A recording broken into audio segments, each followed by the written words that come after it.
Assalamualaikum warahmatullahi wabarakatuh. Alhamdulillahil malikil hakim, al-jawadil karimil azizir rahim, wat-tariq ilayhi wafiqun lil-qasidin, wad-dalilu ala al-hidayah lil alamin. Wassalatu wassalamu ala sayyidina Muhammadin wa ala alihi wa sahbihi at-tabi'in at-tabi'in. Ya ayyuha ya qayyum ya hannan ya mannan ya dayyan ya sultan ya dzal jalali wal ikram.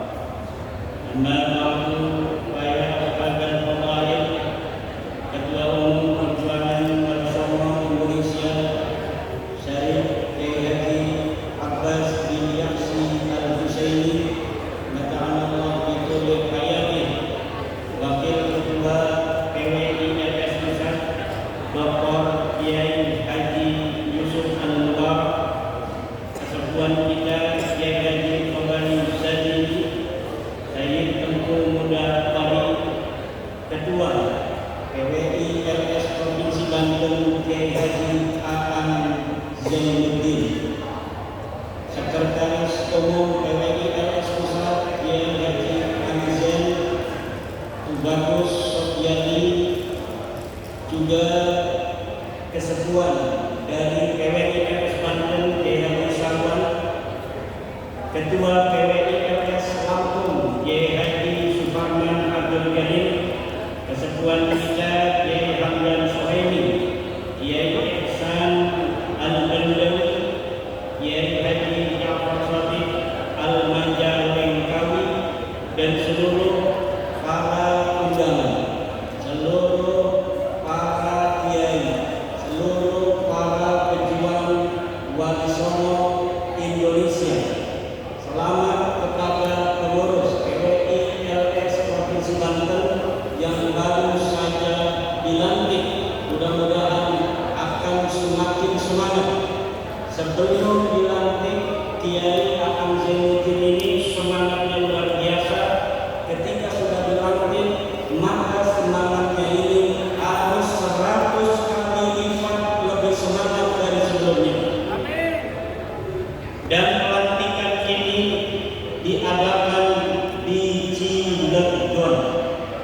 Pelantikan ini diadakan di tanah Banten, tepatnya di Cilegon, tanah yang pada tahun 1888 menjadi basis perjuangan pribumi melawan penjajahan kafir Belanda.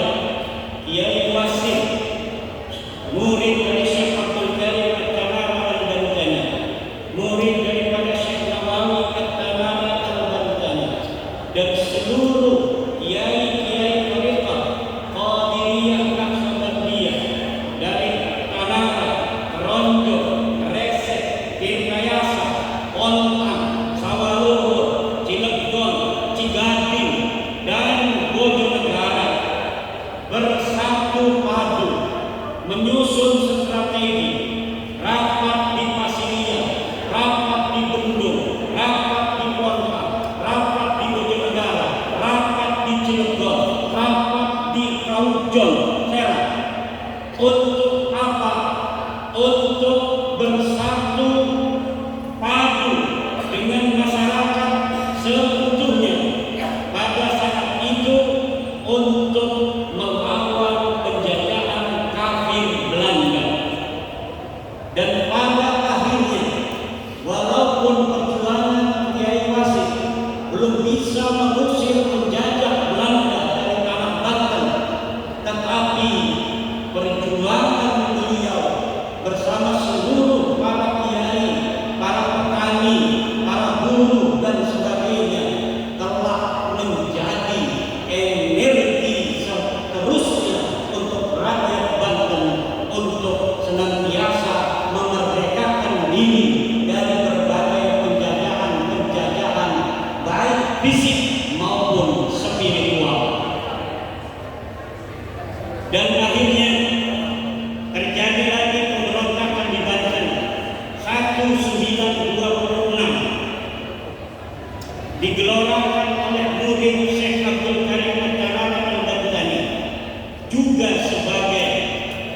Mursyid Khalifah Al-Qadiriyah wal Naqsyabandiyah, Syekh Kiai Agung Asnawi dari Calengi.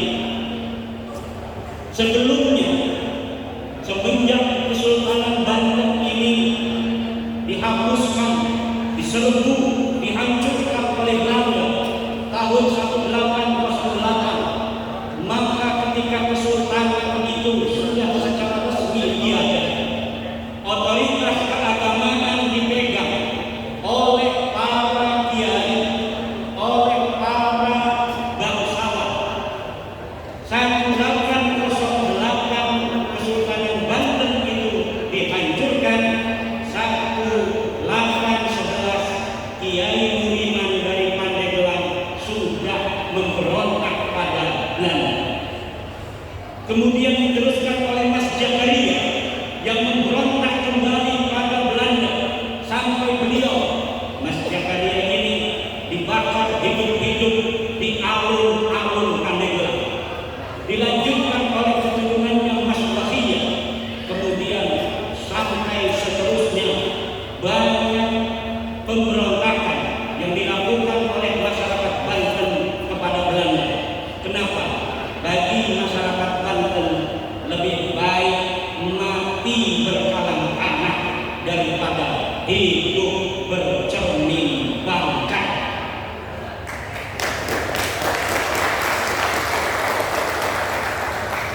Tetapi dulu Nabi Muhammad SAW diperingatkan oleh Allah, la'allaka bakhirun nafsaka an la yakunu mu'minin. Wahai Muhammad, apakah engkau akan menghabisi nyawamu sendiri karena bersedih masyarakat yang engkau dakwahkan itu tidak mau beriman mengikuti dirimu?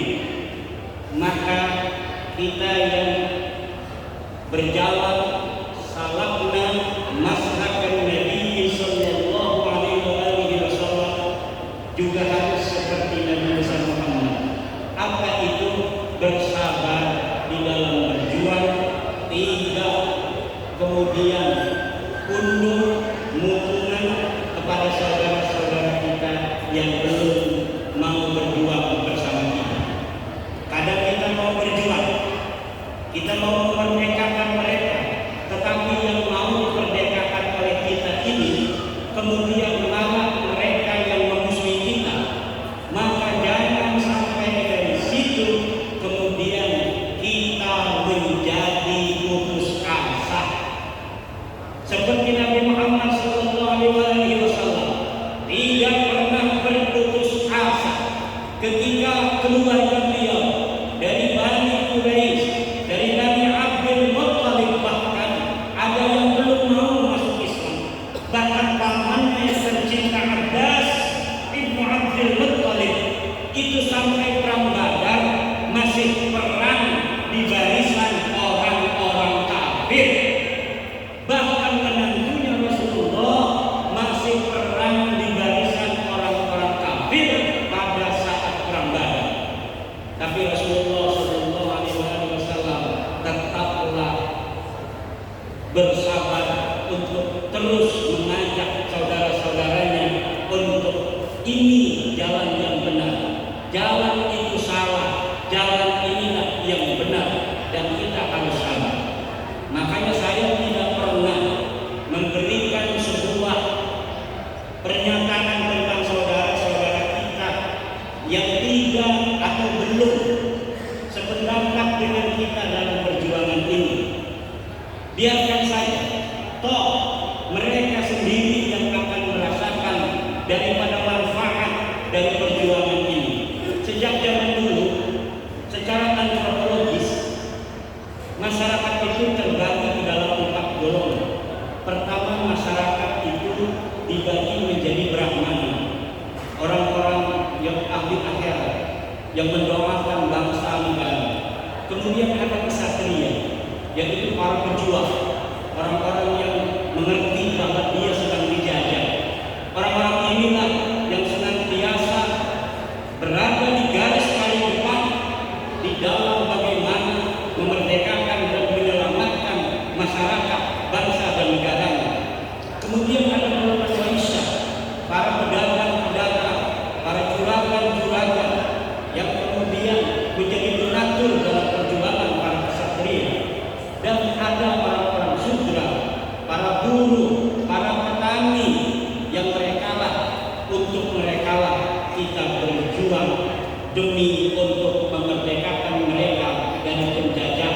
spiritual. Siapapun bisa menjadi Brahmana. Kalau orang-orang dari golongan Sudra dan Waisya dia belajar agama, maka dia jadi Brahmana. Siapapun dia yang mau berjuang, maka dia menjadi Ksatria. Dan perlu diketahui, orang-orang Banten sekarang ini mungkin ada 12 juta. Yang baru bergabung dengan PWI LS mungkin baru 2.000 orang.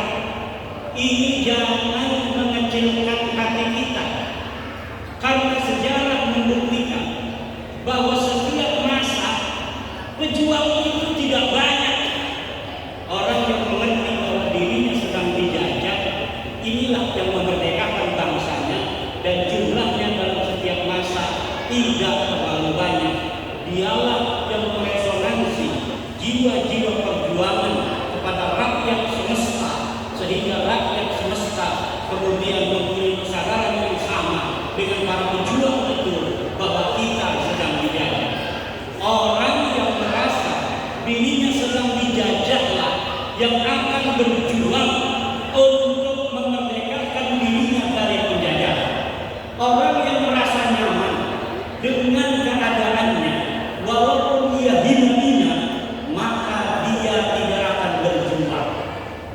Maka dulu-dulu sekalian, perjuangan ini perjuangan kebenaran.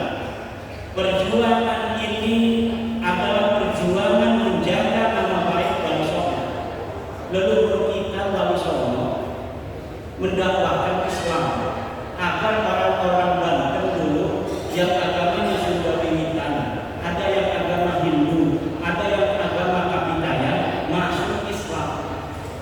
Pas sudah Islam, ternyata ada oknum-oknum dari umat Islam sendiri yang menyatakan bahwa di dalam ajaran Islam manusia terbagi-bagi kehormatannya.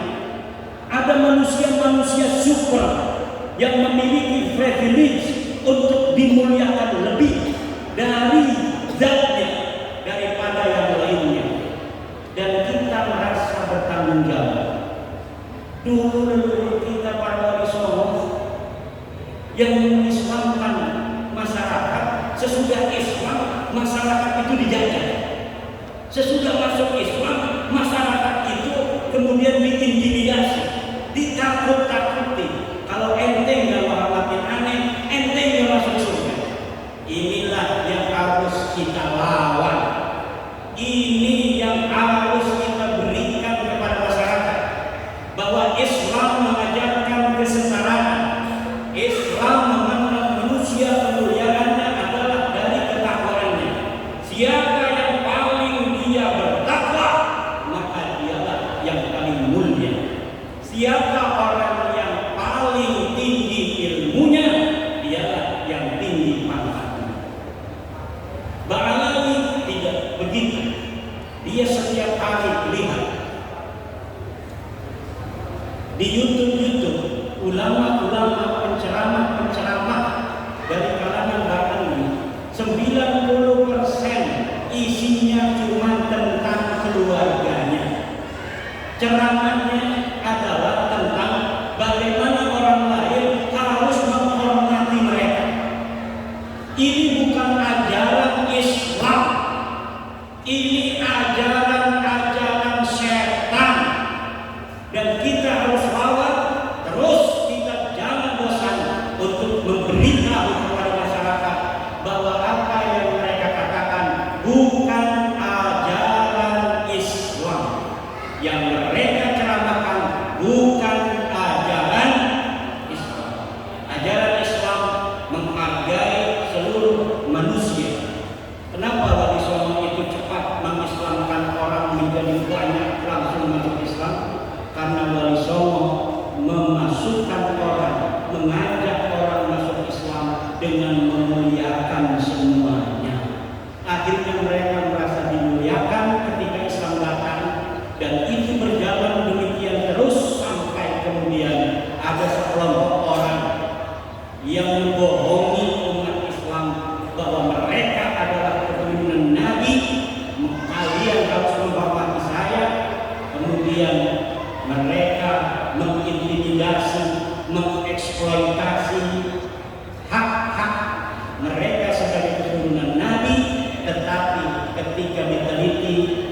nasabnya melenceng. Mereka ternyata bukan keturunan Rasulullah Muhammad SAW, baik dari sisi antropologi, dari sisi historiografi yang ada pada abad ke-4, ke-5, ke-6, ke-7, ke-8, ke-9, dari sisi tes DNA. Keluarga Nabi tes DNA semuanya J1. Keluarga Nabi tes DNA keluarga J1. Mereka tes DNA G, yang menunjukkan jangankan mereka sebagai keturunan Rasulullah Muhammad, orang Arab dan mereka bukan. Kemudian dari sisi spiritual, banyak yang sudah menghubungi saya, para kiai yang bermimpi bertemu Rasulullah Muhammad SAW dan mengatakan, Bahlawi ini bukanlah keturunan daripada aku. Sampaikan kepada semua orang bahwa Bahlawi ini bukan keturunan daripada aku, tidak ada kaitan mereka dengan nasabku yang mulia. Allahumma shalli wa sallim wa barik alaihi. Bukan hanya kiai, bukan hanya para ulama yang laki-laki, yang perempuan banyak yang bermimpi bertemu Rasulullah Sallallahu Alaihi Wasallam, kemudian mengkabarkan bahwa dia bertemu dengan Rasulullah dan Rasul katakan bahwa Bahlawi ini bukan keturunan aku. Allahu Akbar. Sallu ala nabi. Ini sudah lama sekali. Allahumma shalli alaihi. Saya tidak pernah bicara tentang riwayat-riwayat ini, tetapi sekarang hampir 90 orang sudah nggak percaya karena Bahlawi turunan Nabi. Maka sekarang ini sudah boleh bahwa referensi spiritual itu sudah ada sejak bab nasab ini saya gulirkan. Sejak bab nasab ini saya gulirkan, banyak orang yang bersaksi mereka bermimpi bertemu Rasulullah, bahwa Rasulullah katakan Bahlawi bukanlah keturunan Nabi Muhammad SAW. Tidak ada kaitan antara aku dan Bahlawi dari sisi nasab, dari sisi darah, dari sisi genetik. Bahlawi angkat. Saudara-saudara, hari ini orang yang bisa ditipu adalah orang yang masih husnudzon kepada penipu. Orang yang masih bisa dibohongi adalah orang yang husnudzon kepada para pembohong. Orang yang bisa didolimi hari ini adalah orang yang masih husnudzon kepada orang-orang yang zalim. Orang yang bisa ditindas hari ini adalah orang-orang yang masih husnudzon kepada para penindas. Dunia an Gus Miftah fi YouTube bi annahu dakhala alaihi kabibun fi yaumil 'id aw ma ba'dahu fa'atadahu. Rawahu al-YouTube. Diriwayatkan dari Gus Miftah bahwa Gus Miftah pada hari raya kemarin open house, dia didatangi oleh seorang kabib. Kemudian karena Gus Miftah lagi ngobrol dengan kiai, maka kemudian si kabib ini marah-marah. Kenapa Anda tidak menghormati aneh sebagai cucu Rasulullah, malah ngobrol sama kiai itu? Gus Miftah itu, kenapa kabib itu berani marah-marah Gus Miftah? Jawabannya, karena Gus Miftah dianggap masih husnudzon kepada kabib, bahwa kabib adalah keturunan Nabi. Kenapa itu Bahlawi, kabib itu masih berani pada Gus Miftah, padahal dia bukan siapa-siapa. Si kabib ini penceramah bukan, ulama bukan, Gus Miftah penceramah. Jangankan hanya camat, Jokowi aja mau dengerin ceramah Gus Miftah.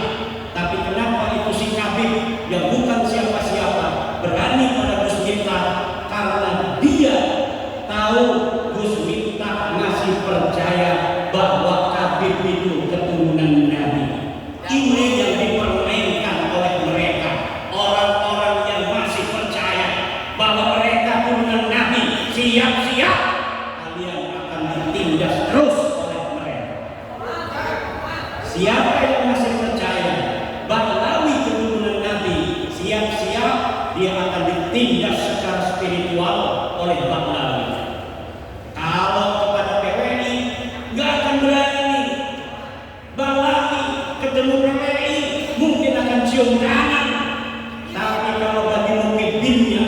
ketemu mukibinnya, dia akan gagah perkasa.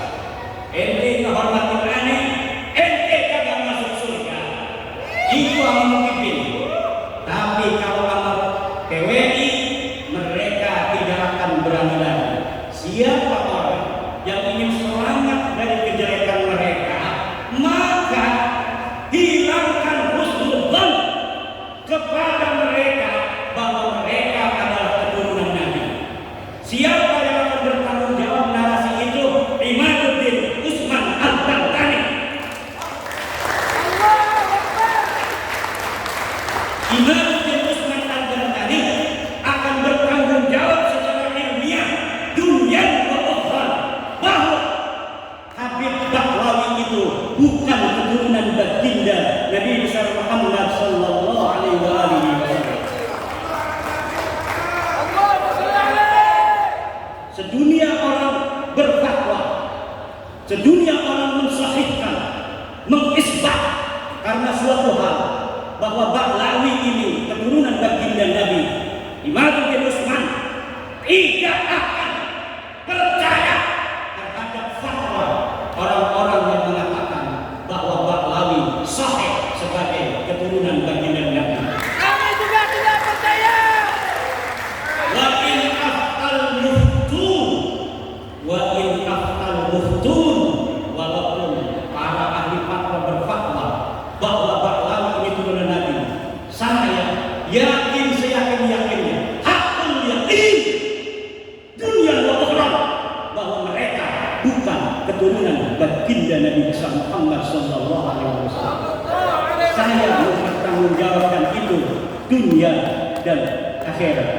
Bijahi Sayyidina wa Maulana Muhammad sallallahu alaihi wasallam, wa bijahi Sayyidatina Khadijah al-Kubra, wa bijahi Sayyidatina Fatimah az-Zahra al-Batul, wa bijahi Sayyidina Ali karamallahu wajhah, wa bijahi Sayyidina Hasan radhiyallahu anhu, wa bijahi Sayyidina Husain radhiyallahu anhu, wa bijahi jami'i ahli baitin Nabi, wa bijahi jami'i ashabin Nabi, wa bijahi Sayyidina wa Maulana Sayyidina Syekh Abdul Qadir Al-Jilani radhiyallahu anhu.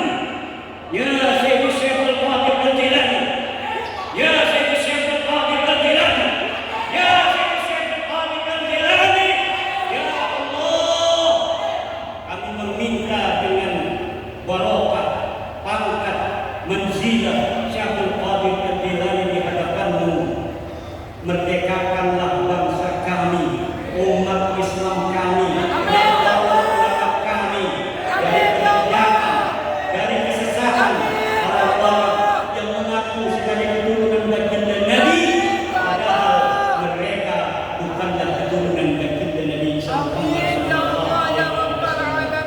Wabijahi jami'il awliya tis'ah, khususan jaddana Sunan Gunung Syekh Hidayatullah, wa khususan Pangeran Sultan Larat, Prabu Saul, Pangeran Santi, wa bijahi Sultan Maulana Hasanuddin Banten, wa bijahi Sultan Maulana Yusuf